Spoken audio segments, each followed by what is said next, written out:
Properties of D block elements में हम बात करते हैं सबसे पहले इलेक्ट्रॉनिक कॉन्फ़िगरेशन की, that is n-1 D 1 to 10 और ns 1 to 2 इलेक्ट्रॉनिक कॉन्फ़िगरेशन होता है। और डी ब्लॉक में जो नेक्स्ट प्रॉपर्टी हम डिस्कस करते हैं वो एटॉमिक साइज, जो हम जानते हैं फर्स्ट ब्लॉक के रिस्पेक्ट में लेफ्ट टू राइट जाने पर साइज छोटा होता है लेकिन उसके बाद ऑलमोस्ट कांस्टेंट हो जाता है। एंड इस तरह से हम इसका कारण जो बताते हैं वो इफेक्टिव न्यूक्लियर चार्ज और स्कैनिंग इफेक्ट के बेस पे बताते हैं, जो हमने डिटेल में पिछले वीडियो में डिस्कस किया है। साथ ही लेंथनाइन कॉन्ट्रैक्शन भी एक बड़ा इंपॉर्टेंट फैक्टर होता है जो टॉप टू बॉटम आने पर साइज के वेरिएशन को समझाने का काम करता है। That also we have discussed in the previous video, आप जाकर प्लेलिस्ट में दोबारा से देख सकते हैं उन्हें। And now come to the next property, and the next property is ionisation energy. किसी भी मेटल में से अगर हम इलेक्ट्रॉन निकालना चाहते हैं तो मेटल के सॉलिड स्टेट से इलेक्ट्रॉन नहीं निकल सकता है। दैट्स व्हाई हम हमेशा गैसियस आइसोलेटेड स्टेट्स की बात करते हैं, गैसियस आइसोलेटेड एटम्स की बात करते हैं। इसीलिए डेफिनेशन हम डिफाइन करते हैं, minimum amount of energy required to pull out 1 mole of electrons from the gaseous isolated state of 1 mole of atoms. इस तरह से डी ब्लॉक एलिमेंट्स की अगर हम आयनाइजेशन एनर्जी देखते हैं तो 631, 656, 650, 653 इनिशियली ऑलमोस्ट इक्वल रहती है, पर in general you can say left to right जाने पर बढ़ रही है, ऐसा कह सकते हैं हम इफेक्टिव न्यूक्लियर चार्ज के बेस पर। वहीं अगर हम एस और बी के रिस्पेक्ट में डिस्कस करें तो जो आयनाइजेशन एनर्जी होती है, आयनाइजेशन एनर्जी ऑफ एस जो होती है वो सबसे कम होती है, जबकि ionisation energy of D S से थोड़ी ज्यादा होती है। और ionisation energy of P block element तो खैर सबसे ज्यादा होती ही है क्योंकि इनका साइज छोटा होता है और इफेक्टिव न्यूक्लियर चार्ज बहुत ज्यादा हो जाता है। आयनाइजेशन एनर्जी के बेस पर हम ये भी समझा सकते हैं कि मेटल है कि नहीं है। जनरली मेटल्स की आयनाइजेशन एनर्जी कम होती है, दैट इज उनमें इलेक्ट्रॉन डोनेट करने की टेंडेंसी बहुत ज्यादा होती है। जितना आसानी से कोई इलेक्ट्रॉन लूज कर सकता होगा एलिमेंट, उसमें उतनी अच्छी मेटेलिक प्रॉपर्टी होती होगी। डी ब्लॉक या ट्रांजिशन मेटल सारे के सारे ही मेटेलिक प्रॉपर्टी शो करते हैं क्योंकि उनकी आयनाइजेशन एनर्जी बहुत बहुत कम होती है, लेकिन एस ब्लॉक के रिस्पेक्ट में उनकी आयनाइजेशन एनर्जी ज्यादा होती है। नेक्स्ट प्रॉपर्टी हम यहां पर बात कर रहे हैं and that one is density. देखिएगा जो एस ब्लॉक एलिमेंट्स थे या मेटल, जो अल्कली मेटल से अल्कलाइन अर्थ मेटल से, वो कंपैरेटिवली सॉफ्ट थे। Sodium can be cut by knife, हमने सुना है। पोटेशियम, मैग्नीशियम बहुत सॉफ्ट मेटल होते हैं, जबकि डी ब्लॉक के मेटल्स जो होते हैं वो कंपैरेटिवली बहुत हार्ड होते हैं। और पी ब्लॉक में तो नॉन मेटल्स हैं या ऐसे मेटल्स हैं जो कंपैरेटिवली सॉफ्ट हैं। तो सबसे ज्यादा हार्डनेस वाले, सबसे ज्यादा डेंसिटी वाले मेटल्स भी इसी ब्लॉक में है, डी ब्लॉक में। तो most of the D block metals are hard, their density are quite high, their melting point and boiling point are also very high. तो मेल्टिंग पॉइंट, बॉइलिंग पॉइंट और density high होने का कारण क्या है? क्योंकि उनमें वैलेंस इलेक्ट्रॉन बहुत ज्यादा है। ज्यादा वैलेंस इलेक्ट्रॉन्स होने से क्या होता है, उनमें जो पैकिंग होती है वो बेटर होती है। चाहे हम मेटेलिक लैटिस की बात करें, मेटेलिक लैटिस की फॉर्मेट में वैलेंस इलेक्ट्रॉन ज्यादा होंगे तो पैकिंग अच्छी होगी, या किसी भी थ्योरी से हम बात करें, इन मेटल्स में वैलेंस इलेक्ट्रॉन ज्यादा होने के कारण पैकिंग बहुत अच्छी होती है। तो डेंसिटी अगर हम देख रहे हैं तो स्कैंडियम से जिंक तक जाते जाते डेंसिटी बढ़ रही है, डेफिनेटली बढ़ रही है। यू कैन सी यहां पर, लेकिन एक एक्सेप्शन दिख रहा होगा आपको। ये हर बार एक्सेप्शन दिखाता है, इसीलिए इसे डी ब्लॉक एलिमेंट तो मानते हैं लेकिन ट्रांजिशन एलिमेंट नहीं मानते। और इसको क्योंकि इसमें जो इलेक्ट्रॉनिक कॉन्फ़िगरेशन होगी वो 3d10 4s2 होगी, यानी फुलफिल्ड वाली होगी। तो जो इलेक्ट्रॉन्स होंगे वो पेयरिंग अच्छे से नहीं कर रहे होंगे, बाइंडिंग अच्छे से नहीं कर रहे होंगे, तो लेस पैकिंग एफिशिएंसी के कारण जिंक की वैल्यू कंपैरेटिवली कम है। यहां से यहां जाने पर डेंसिटी बढ़ रही है। मेल्टिंग पॉइंट और बॉइलिंग पॉइंट की अगर हम बात करते हैं इनके लिए, तो उनमें वेरिएशन कुछ इस तरह का देखने को मिलता है। लेफ्ट टू राइट जाने पर पहले मेल्टिंग पॉइंट, बॉइलिंग पॉइंट बढ़ते हैं और उसके बाद घटने लग जाते हैं। रीजन फिर से वही है, electronic configuration D1, D2, D3, D4, D5 तक आते आते अनपेयर्ड इलेक्ट्रॉन ज्यादा होते हैं, इसलिए पैकिंग बढ़िया हो जाती है। एंड इसके बाद जो पेयरिंग हो जाती है स्टार्ट, इस वजह से फिर धीरे धीरे मेल्टिंग पॉइंट रिड्यूस हो जाता है। जिंक का मेल्टिंग पॉइंट, बॉइलिंग पॉइंट कम है, इसी बेसिस पर हम जिंक का सेपरेशन भी करते हैं, and that is based on distillation method, जिसमें हम इम्प्योर जिंक को गर्म करते हैं, वेपर्स में कन्वर्ट करके ठंडा करके प्योर जिंक ऑब्टेन कर लेते हैं। Physical and general properties of D block elements में नेक्स्ट जो बात कर रहे हैं वो है oxidation state. Very very important topic है, यहां से बहुत सारे क्वेश्चन पूछे जाते हैं, बहुत सारी वैरायटी भी है यहां पर। पहला क्वेश्चन पूछा जाता है कि ऑक्सीडेशन स्टेट कौन कौन से दिखाते हैं, तो आंसर है वेरिएबल ऑक्सीडेशन स्टेट दिखाते हैं। डी ब्लॉक एलिमेंट या ट्रांजिशन मेटल्स में वेरिएबल ऑक्सीडेशन स्टेट होना एक बहुत कॉमन फिनोमेना है, इस कारण से वेरिएबल ऑक्सीडेशन स्टेट दिखाते हैं। सबसे पहले बात करते हैं हम जो हमारी फर्स्ट ट्रांजिशन सीरीज है, उससे ये एग्जांपल समझ में आएगा कि क्यों ये वेरिएबल कौन कौन सी वेरिएबल ऑक्सीडेशन स्टेट दिखा पा रहे हैं। तो देखिए स्कैंडियम +3 दिखाता है, अगर आप इनके इलेक्ट्रॉनिक कन्फिगरेशन लिख लेंगे तो डेफिनेटली आप प्रॉपर आंसर तक पहुंच पाएंगे कि क्यों हो रहा है ऐसा। टाइटेनियम 234, वैनेडियम 2345, 23456, 23456, 2345 नहीं है यहां पर, लेकिन आप लिख देंगे तो भी चलेगा, स्टेबल नहीं है स्टेट क्योंकि 23456, 234, 234 एंड 1 2 एंड 2। तो इस तरह से जो डी ब्लॉक एलिमेंट्स हैं वो वेरिएबल ऑक्सीडेशन स्टेट दिखा रहे हैं। और हम याद करने की ट्रिक फिर से देख लेते हैं, 234, 2345, 6, 7, फिर 6, फिर 5 भी याद रख सकते हैं, यहां पर 2 5 गायब है, बस याद रख सकते हैं। Otherwise again 2 3 4 1 2 and 2। ध्यान रखने वाली बात यह है जो मोस्ट कॉमन ऑक्सीडेशन स्टेट है वो यहां पर +2 है, ये ध्यान रखिएगा। मोस्ट कॉमन ऑक्सीडेशन स्टेट यहां पर कौन सी है, +2। और साथ में एक और चीज आप देख रहे होंगे, जो सबसे ज्यादा number of oxidation state show की जाती हैं वो मैंगनीज शो कर रहा है, क्योंकि इसके पास सबसे ज्यादा अनपेयर्ड वैलेंस इलेक्ट्रॉन इन्वॉल्व है। रीजन क्लियर है, N-1d और Ns जो इलेक्ट्रॉन्स इन्वॉल्व होते हैं इनमें दो दो सबशेल इन्वॉल्व होने के कारण ये वेरिएबल ऑक्सीडेशन स्टेट दिखाते हैं। ऑक्सीडेशन स्टेट की कुछ बड़े इंपॉर्टेंट फीचर्स और इंपॉर्टेंट पॉइंट्स हैं जिनको हम देखते हैं। इसलिए फर्स्ट ट्रांजिशन सीरीज की अगर हम बात कर रहे हैं तो उसमें मोस्ट कॉमन ऑक्सीडेशन स्टेट जो होती है वो होती है +2 मोस्ट ऑफ द केसेस में। स्कैंडियम लेकिन इसका एक्सेप्शन है जो +2 नहीं दिखाता है। यहाँ कॉपर की अगर हम बात करें तो कॉपर या सिल्वर +1 भी दिखाते हैं, लेकिन साइमल्टेनियसली कॉपर +2 ऑक्सीडेशन स्टेट भी दिखा सकता है। लेकिन first transition series from scandium to zinc अगर बात करें तो मोस्ट कॉमन ऑक्सीडेशन स्टेट है +2।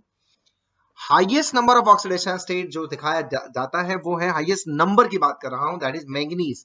2 3 4 5 6 7 सारी ऑक्सीडेशन स्टेट मैंगनीज दिखा सकता है। साथ ही हाईएस्ट स्टेट किसी भी एलिमेंट जो 180 एलिमेंट्स है उनमें से कौन दिखा सकता है वो है +8, and that is shown by osmium in osmium tetra oxide. तो याद रखना है, ज्यादा ऑक्सीडेशन स्टेट्स कौन शो करता है इज मैंगनीज, लेकिन हाईएस्ट ऑक्सीडेशन स्टेट कौन शो करता है इज ऑस्मियम। फोर्थ पॉइंट बात करें stability of oxidation state which is decided by these 3 factors. अगर कोई मेटल है हमारे पास जो जनरली सॉलिड होगा, सबसे पहले उसे सब्लिमेशन एनर्जी देनी होगी ताकि वो मेटल गैस में कन्वर्ट हो सके। सब्लिमेशन एनर्जी देने पर गैस में कन्वर्जन हो रहा है, इसी को सब्लिमेशन एनर्जी या एंथैल्पी ऑफ एटोमाइजेशन कह रहे हैं। इसके बाद मेटल में से कुछ इलेक्ट्रॉन्स रिमूव होंगे जिस कारण से मेटल आयन बनेगा। अगर एक इलेक्ट्रॉन हट रहा है तो फर्स्ट आयनाइजेशन एनर्जी इन्वॉल्व होगी, 2 हट रहे हैं तो सेकंड होगी, थर्ड होगी, एंड सो ऑन। और ये जो मेटल है अब ये एक्वस या पानी में घुलने की बात करेंगे और M+ या Mn+ एक्वस बनेगा। यहाँ एनर्जी रिलीज होगी, उसको हाइड्रेशन एनर्जी कह रहे हैं, और यहाँ जो एनर्जी इन्वॉल्व है उसे आयनाइजेशन एनर्जी कह रहे हैं। अगर हम टोटल ऐड करें इस पूरी कहानी का तो ΔHT total will be equals to sublimation energy plus ionisation energy minus hydration energy. ये सभी एनर्जीज का इन्वॉल्वमेंट यहां पर देखने को मिल रहा है। This is how we can calculate the values. जितनी ज्यादा ΔHT की नेगेटिव वैल्यू होगी उतना ज्यादा स्टेबल ऑक्सीडेशन स्टेट होने वाला है। यहाँ फिफ्थ पॉइंट और देख रहे हैं अपन, compounds are covalent in higher oxidation state then in lower oxidation state. What does this mean? जैसे हमारे पास एक है MnCl2 और एक हमारे पास है MnCl4। तो ध्यान रखना है, MnCl2 में +2 ऑक्सीडेशन स्टेट होती है, MnCl4 में +4 होती है। लोअर ऑक्सीडेशन स्टेट में आयनिक बॉन्ड बनेगा और हायर ऑक्सीडेशन स्टेट में शेयरिंग ऑफ इलेक्ट्रॉन होगी। This is a very known fact जो पी ब्लॉक में भी काम का है। ध्यान रखना है, लोअर ऑक्सीडेशन स्टेट में आयनिक होंगे इसलिए मेल्टिंग पॉइंट बॉइलिंग पॉइंट भी हाई होंगे, जबकि जो हायर ऑक्सीडेशन स्टेट होंगे उनमें शेयरिंग होगी, क्योंकि 1 2 3 4 1 2 3 तक तो ठीक है इलेक्ट्रॉन्स का निकलना, लेकिन 3 4 5 बाकी वाले इलेक्ट्रॉन्स निकलने के लिए बहुत ज्यादा आयनाइजेशन एनर्जी चाहिए जो नॉट पॉसिबल प्रैक्टिकल, इसलिए शेयरिंग करनी पड़ती है। अब जो हायर ऑक्सीडेशन स्टेट है वो जनरली कौन सेटिस्फाई करेंगे? वो फ्लोरीन और ऑक्सीजन ही सेटिस्फाई करते हैं। क्यों?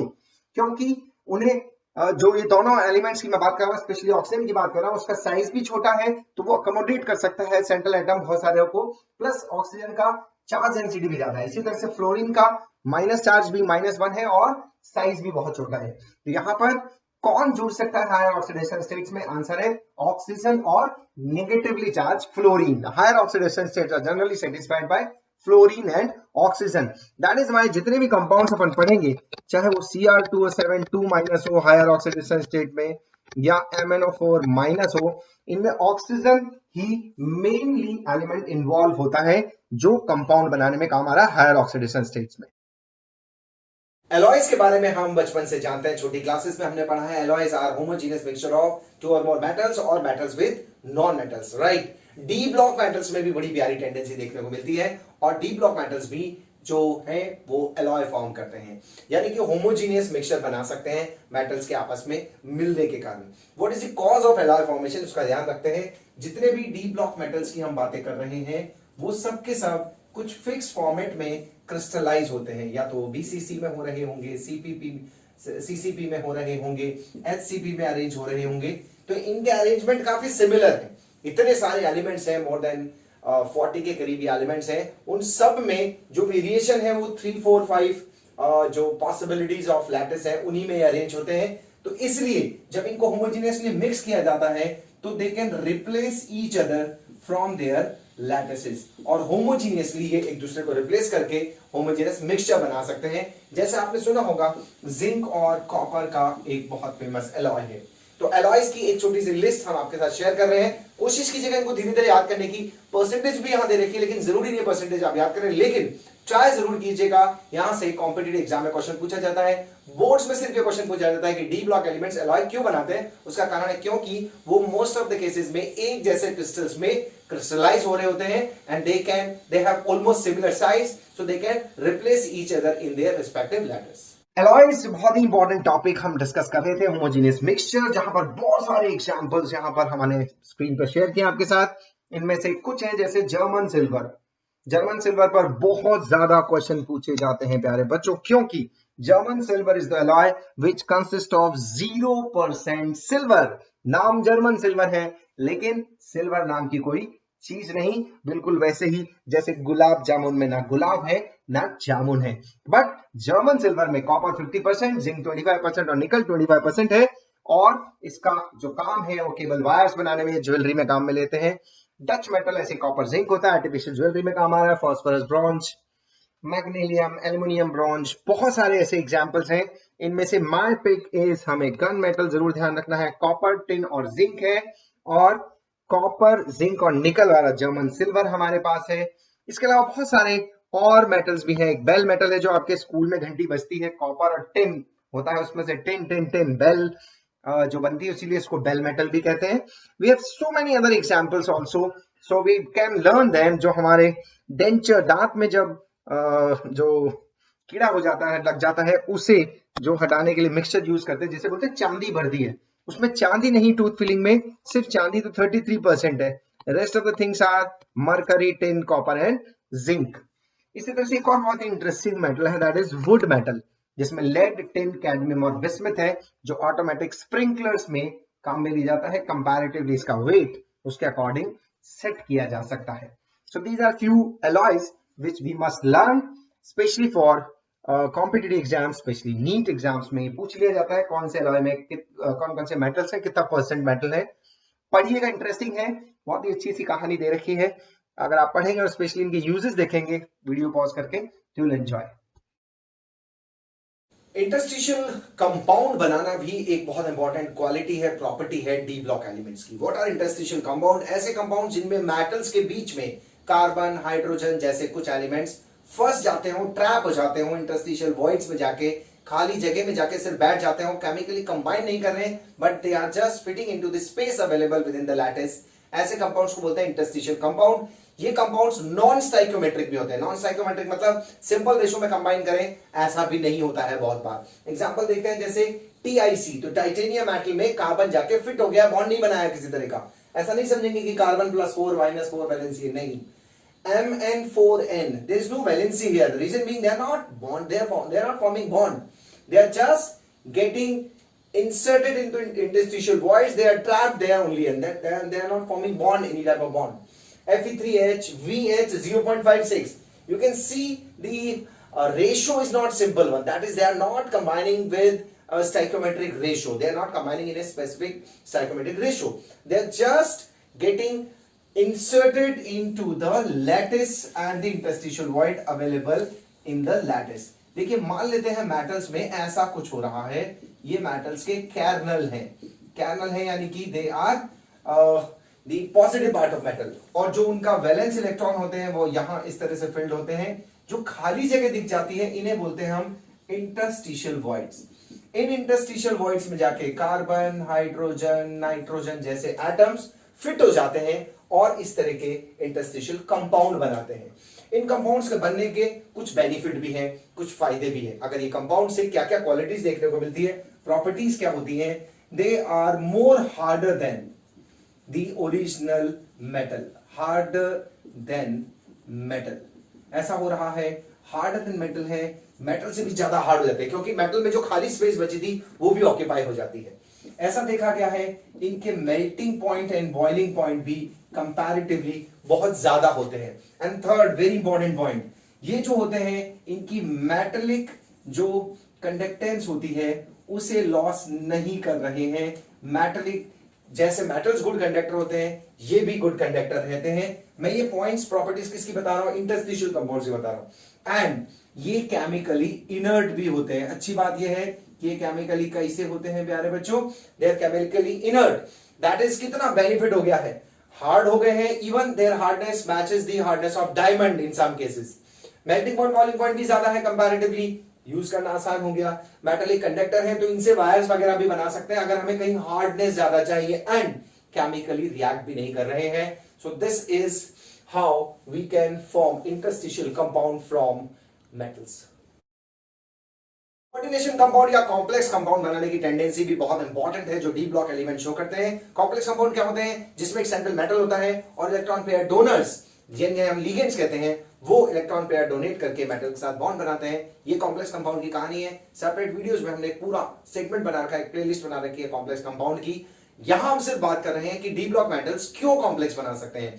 तो there are two conditions for the formation of complex compound. पहली बात, पॉजिटिव चार्ज डेंसिटी हाई होनी चाहिए मेटल की, देन उसकी tendency of forming complex compound will be more. And second है availability of D block elements में D orbitals empty available होने चाहिए. डी ऑर्बिटल्स कैसे होने चाहिए, they should be empty D orbitals so that उनमें लिगेंड्स बॉन्ड बना सके. ये दोनों कंडीशंस आराम से डी ब्लॉक मेटल्स सेटिस्फाई कर रहे हैं. उनमें एम्प्टी डी ऑर्बिटल्स भी होते हैं जिनमें लिगेंड्स इलेक्ट्रॉन पेयर देके डेटिव बॉन्ड बना लेते हैं, जिन बॉन्ड्स को हम मेटल और लिगेंड के इस तरह से समझाते हैं. और साथ ही उनमें पॉजिटिव चार्ज भी बहुत ज्यादा होता है. जैसा हमने देखा था मैंगनीज जैसे कंपाउंड तो 2, 3 सारे फॉर्मेट में कॉम्प्लेक्स बना सकते हैं क्योंकि उनमें चार्ज डेंसिटी बहुत ज्यादा होती है. सो कॉम्प्लेक्स का बनना, जैसे एग्जांपल हमारे पास है, मान लीजिए बात कर रहे हैं NiCO4 या बात कर रहे हैं कोबाल्ट अमोनियम 6 Cl3, या कुछ एग्जांपल्स हमने ऐसे भी पढ़े हैं जो टॉलेंस रीजन से रिलेटेड, फैलिंग सॉल्यूशन से रिलेटेड एग्जांपल्स भी हमने पढ़े हैं. ऐसा कुछ भी बनता है. सिल्वर भी इवन टॉलेंस रिएजेंट में इस तरह का एक कॉम्प्लेक्स बना है. So there are many examples and practically ये कॉम्प्लेक्स कंपाउंड बहुत इंपॉर्टेंट भी है. इन सभी को हमने एक अलग से प्लेलिस्ट में कोऑर्डिनेशन कंपाउंड जो चैप्टर नंबर 9 है वहां पर रखा है. ज्यादातर डी मेटल्स के जो कंपाउंड्स हैं most of them are coloured. बहुत सारे कलर्ड हैं और जिसका कारण हम समझाते हैं डी ट्रांजिशन से. तो क्वेश्चन ये पूछा जाता है why most of the complex compound and why most of the d block metal compounds are colorful.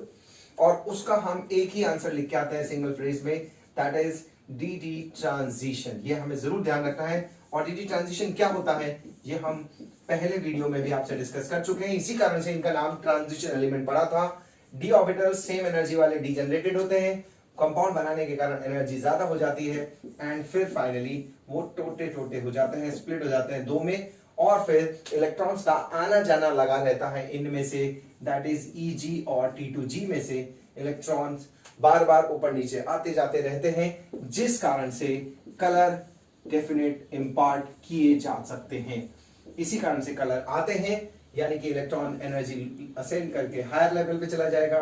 जब ये वापस से एनर्जी लूज करेगा तो एनर्जी विजिबल रीजन में लाई कर रही होगी। और ऐसा एक केस जो हम कॉम्प्लीमेंट्री कलर्स का केस जानते हैं वो देखने को मिलता है, दैट इज VBGYOR। अगर व्हाइट लाइट का वॉयलेट कलर एब्जॉर्ब हो जाता है तो it appears to be yellow, blue होने पर ऑरेंज और रेड होने पर ग्रीन। ये कॉम्प्लीमेंट्री कलर्स हैं जो एक दूसरे के एब्जॉर्प्शन और एमिशन पर डिपेंड करते हैं। Most of the compounds are colourful, लेकिन कुछ ऐसे भी डी ब्लॉक एलिमेंट्स हैं लाइक जिंक 2+ स्टेट में ये कलरलेस बनाता है क्योंकि ये फुलफिल्ड होता है। जहां कहीं भी फुलफिल्ड स्टेबिलिटी आएगी, इलेक्ट्रॉनिक कॉन्फ़िगरेशन जब 3D10 होगा तो उनमें DD ट्रांजिशन नहीं होगा। तो एक फ्रेज अच्छे से याद कर लीजिए, अगर कोई भी कंपाउंड कलरफुल है तो कारण होगा DD ट्रांजिशन हो रहा है उसमें। DD electronic transition word use कर रहे तो बहुत अच्छा है। और अगर कोई कलरफुल नहीं है, जैसे स्कैंडियम 3+ का एग्जाम्पल लें, इसके जो भी कंपाउंड्स होंगे वो कलरलेस होंगे। जिंक के जितने भी कंपाउंड्स होंगे वो कलरलेस होंगे। कैडमियम के भी कलरलेस देखने को मिल रहे हैं। उन सभी का कारण है क्योंकि उनमें DD ट्रांजिशन नहीं हो रहा है। Colourful DD transition, not colourful no DD transition. Colour ion formation की बात हम कर चुके हैं। DD transition is the reason. And vanadium जैसे दिख रहा है, D2 जो भी होंगे उनमें ग्रीन कलर होता है, D3 में वॉयलेट, D4 में भी वॉयलेट, D5 में पिंक या येलो के बीच में है, green is for the D6, D7 pink, D8 green, blue and D10 जो भी होंगे वो white हो जाएंगे क्योंकि इनमें DD ट्रांजिशन नहीं होगा। बाकी सभी में DD इलेक्ट्रॉनिक ट्रांजिशन होता है, जिसको हम बार बार कलर का कारण बता रहे हैं।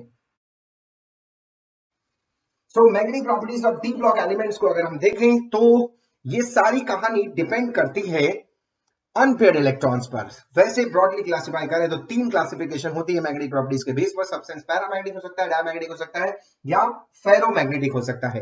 ये मैग्नेटिज्म जनरेट कहां से हो रहा है इसको देखते हैं। देखिएगा, सब सब्सटेंस में इलेक्ट्रॉन होते हैं और इलेक्ट्रॉन नेगेटिवली चार्ज होता है और इलेक्ट्रॉन मूवमेंट करता है। इलेक्ट्रॉन 2 तरह के मूवमेंट करता है, एक ऑर्बिटिंग इलेक्ट्रॉन कह रहे हैं, एक स्पिनिंग इलेक्ट्रॉन कह रहे हैं। एक अपने एक्सिस पे रोटेट कर रहा है और एक न्यूक्लियस के चारों तरफ रिवॉल्व कर रहा है।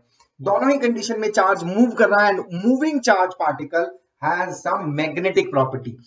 क्योंकि सभी सब्सटेंस में इलेक्ट्रॉन होता है, इसलिए हर सब्सटेंस में एक ना एक मैग्नेटिक प्रॉपर्टी होगी। हर छोटा इलेक्ट्रॉन एक बार मैग्नेट की तरह बिहेव करेगा, जिसे हम इस तरह से डिनोट कर देते हैं। जो एरो साइन होते हैं इलेक्ट्रॉन्स के, वो मैग्नेटिक प्रॉपर्टी के कारण ही होते हैं। अदरवाइज इलेक्ट्रॉन को हम ऐसे और उल्टा ई ऐसे भी लिखा जा सकता था, लेकिन बार मैग्नेट को एरो से रिप्रेजेंट करते हैं। दैट इज व्हाई इलेक्ट्रॉन्स ही वो रिस्पॉन्सिबल फोर्स है, कारण है, जिस कारण से किसी भी सब्सटेंस में मैग्नेटिक प्रॉपर्टी जनरेट होती है। सो इन शॉर्ट मैग्नेटिक प्रॉपर्टीज 3 तरह की होगी, पैरामैग्नेटिक, डायमैग्नेटिक और फेरोमैग्नेटिक। ध्यान रखना है, पैरामैग्नेटिक उन्हें कहते हैं जो मैग्नेटिक फील्ड में फीबली अट्रैक्ट हो रहे हैं, हल्का हल्का सा अट्रैक्शन होना चाहिए। डायमैग्नेटिक सब्सटेंस उन्हें कह रहे हैं जो हल्का हल्का सा, फीबली मींस वीकली, रिपेल हो रहे हैं। और फेरोमैग्नेटिक वो होते हैं जो स्ट्रांगली अट्रैक्ट होते हैं। Is it okay? Very clearly, paramagnetic substance वो होंगे जिनमें 1 या 2 अनपेयर्ड इलेक्ट्रॉन होंगे। डायमैग्नेटिक वो सब्सटेंस होंगे जिनमें एक भी अनपेयर्ड इलेक्ट्रॉन नहीं होंगे। और फेरोमैग्नेटिक वो सब्सटेंस होंगे जिनमें large number of unpaired electron होंगे और जो मैग्नेटिक फील्ड में रखने पर खुद मैग्नेट की तरह बिहेव करने लग जाएंगे। इसलिए उनको एग्जाम्पल हम याद रखते हैं, फेको नहीं। आयरन, कोबाल्ट, निकल, वो 3 मेटल्स हैं जो खुद मैग्नेटिक फील्ड में खुद मैग्नेट बन जाते हैं, टेम्पररी मैग्नेट बन जाते हैं। इसी को फेरोमैग्नेटिज्म कहते हैं। ये स्ट्रांगली अट्रैक्ट होते हैं, large number of unpaired electrons होते हैं, यहाँ नो अनपेयर्ड इलेक्ट्रॉन और यहाँ पर फ्यू अनपेयर्ड इलेक्ट्रॉन्स। ये तीनों में बेसिक डिफरेंस है जो हमें ध्यान रखना है। सॉलिड स्टेट में हमने हालांकि कुछ और तरह के भी पढ़े थे, फेरोमैग्नेटिक, फेरीमैग्नेटिक और एंटी फेरोमैग्नेटिक, वो अलग बात करेंगे हम सॉलिड स्टेट में। इन शॉर्ट, फेरोमैग्नेटिज्म में large number of unpaired electrons हैं जो कि सब के सब सेम डायरेक्शन में ओरिएंटेड हो जाते हैं मैग्नेटिक फील्ड में रखने पर, इसलिए स्ट्रांगली अट्रैक्टेड होते हैं। पैरामैग्नेटिज्म में काफी कम अट्रैक्शन होता है, लेकिन होता है। और फेरी और एंटी फेरोमैग्नेटिज्म में ये जो अरेंजमेंट होता है वो एंटी फेरो में नेट जीरो आ जाता है और फेरी मैग्नेटिज्म में थोड़ा सा कम रह जाता है। म्यू जो हम सीखते हैं, ये सभी के लिए म्यू पढ़ा है हमने, that is equals to under root n n plus 2। And what is that? This is magnetic moment, जहां n number of unpaired electron है। जो पैरामैग्नेटिक सब्सटेंस होते हैं उनके लिए म्यू कम होता है, डायमैग्नेटिक के लिए म्यू जीरो होता है। म्यू क्या है? जिसकी यूनिट होती है bore magneton, that is magnetic moment. तो पैरामैग्नेटिक, डायमैग्नेटिक और फेरोमैग्नेटिक तीन तरीके की क्लासिफिकेशन यहां पर हमने डी ब्लॉक के लिए डिस्कस किए। पर ध्यान रखना है, ज्यादातर डी ब्लॉक मेटल्स जो होते हैं या उनके कंपाउंड्स होते हैं वो पैरामैग्नेटिक होते हैं, क्योंकि उनमें अनपेयर्ड इलेक्ट्रॉन्स होते हैं। लेकिन जिंक 2+ ऐसा एग्जांपल है हमारे पास, या कॉपर प्लस हमारे पास ऐसा एग्जांपल है जो डायमैग्नेटिज्म दिखाते हैं, या स्कैंडियम 3+ हमारे पास ऐसा एग्जांपल है जो डायमैग्नेटिज्म दिखाता है, क्योंकि इनके पास अनपेयर्ड इलेक्ट्रॉन नहीं है। Now we are talking about catalytic tendency. Catalytic property जो ट्रांजिशन मेटल्स की होती है वो दो कारणों से समझाई जाती है। पहली बात, वो वेरिएबल ऑक्सीडेशन स्टेट दिखाते हैं, एंड दूसरी बात, जो उनके कंपाउंड्स हैं वो जो प्योर मेटल्स हैं वो सरफेस प्रोवाइड भी करते हैं। तो फर्स्ट हम देख रहे हैं, बहुत ही कॉमन सा एग्जांपल है, SO2 का O2 के साथ ऑक्सीडेशन होना है SO3 के अंदर, और यहां हम कैटलिस्ट काम में लेते हैं V2O5। देखिए वेरिएबल ऑक्सीडेशन स्टेट से क्या फर्क पड़ता है। ये V2O5 सबसे पहले SO2 के साथ रिएक्शन करता है और बना लेता है V2O4 प्लस SO3। यहाँ पर वैनेडियम की +5 ऑक्सीडेशन स्टेट है और यहाँ अब ये +4 हो गया है। नेक्स्ट स्टेप में ये V2O5 फिर से ऑक्सीजन के साथ कंबाइन करता है और बना लेता है V2O5, यानी +4 से +5 फिर से हो गई है ये टेंडेंसी। नेक्स्ट देखते हैं यहाँ पर हम, जो कि फाइनली डिवाइडेड मेटल्स के रूप में जब काम में आता था, जैसे बात कर रहे हैं एल्कीन का हाइड्रोजिनेशन होना है, और यहाँ पर निकल या रेने निकल जैसा मेटल, यहाँ पर निकल एक कैटलिस्ट की तरह बिहेव करता है, सरफेस प्रोवाइड करता है एब्जॉर्प्शन ऑफ एल्कीन के लिए और हाइड्रोजन के लिए। एंड जैसे ही ये सरफेस प्रोवाइड होता है, इस सरफेस पर जाकर हाइड्रोजन गैस एब्जॉर्ब हो जाती है, इथीन एब्जॉर्ब हो जाती है, एंड लेटर स्टेप में इथेन बनकर निकल वापस से।